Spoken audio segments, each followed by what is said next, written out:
Hey everybody, Smart Silver Stacker here.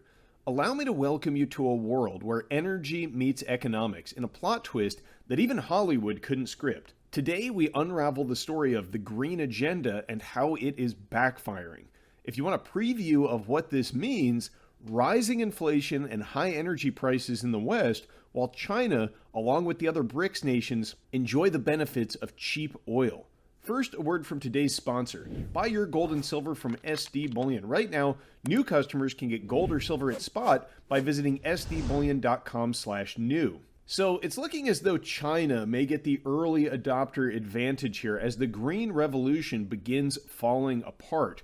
According to this report from Reuters, China's special climate envoy Xi Zhenhua now tells us that phasing out fossil fuels is unrealistic, as oil, natural gas, and coal will continue to play a crucial role in global energy supply and energy security.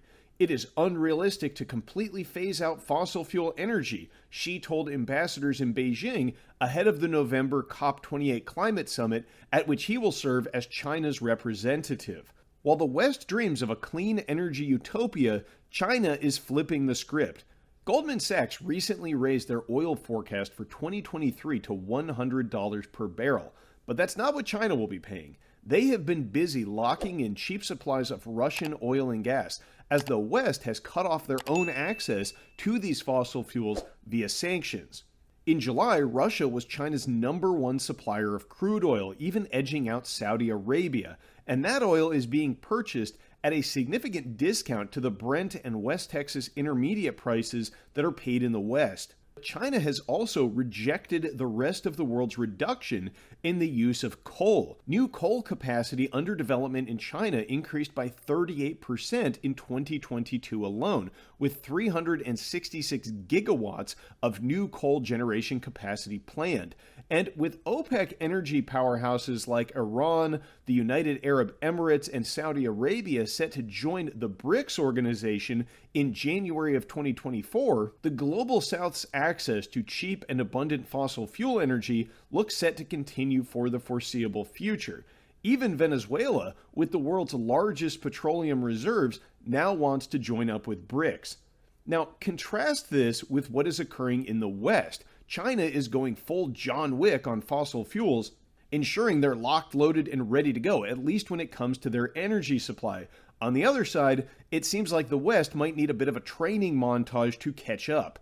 At the recent World Petroleum Congress in Calgary, oil executives and government officials warned against the continued push to discourage investment in new hydrocarbon production.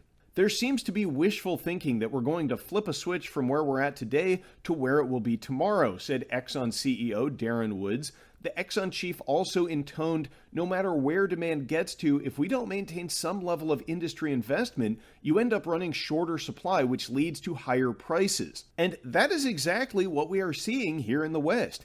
In the US, consumer inflation has ticked up for the past 2 months, bottoming at 3% in June and moving to 3.7% in August, largely driven by surging crude oil prices. And in Europe, it's the same story: surging energy prices, high inflation, and the situation is likely to get worse soon as Russia just cut off all diesel exports. Russia claims that this is to reduce domestic fuel prices, but I'm sure that further squeezing Europe and the West's already tight energy markets is at least icing on the cake for Vladimir Putin, if not the real motivation for slashing exports in the first place. The energy situation in Europe, in fact, is getting so bad that in a dramatic twist, the UK government has been forced to backtrack on key green policies. Prime Minister Rishi Sunak recently announced that a ban on gasoline and diesel vehicles has been pushed back from 2030 to 2035. He also scrapped policies that forced homeowners into expensive energy efficiency upgrades. Sunak reiterated that the UK's target to achieve net zero emissions by 2050 remains intact, but not at what he called unacceptable costs for families. So perhaps the fear of torches and pitchforks has Sunak backing off the most extreme aspects of the green agenda for now at least. But don't think for a minute that Western leadership's commitment to high-cost green energy has faltered. Here in the US, the Biden administration is continuing its battle against domestic energy production by canceling oil and gas leases across Alaska, and most recently by appealing a Louisiana federal judge's ruling that ordered the expansion of oil leases in the Gulf of Mexico.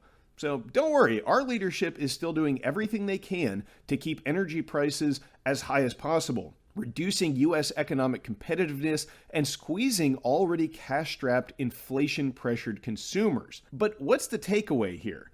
Well, the Global South is consolidating their access to cheap and abundant fossil fuel resources, while those of us in the West will be relegated more and more to costly and unreliable energy sources like wind and solar. Now, this isn't financial advice, of course, but let's just say that it might be a good time to invest in a bicycle. And after you've got one of those, you might also take a look at some gold and silver, because let's not ignore the stress that sustained high energy prices will place on Western economies already on the verge of major recessions. Unfortunately, for the central banks and politicians here in the West, no amount of money printing and deficit spending can resolve a fundamental problem like diminishing energy supply. But that doesn't mean that they're not going to try it, right? But what about you?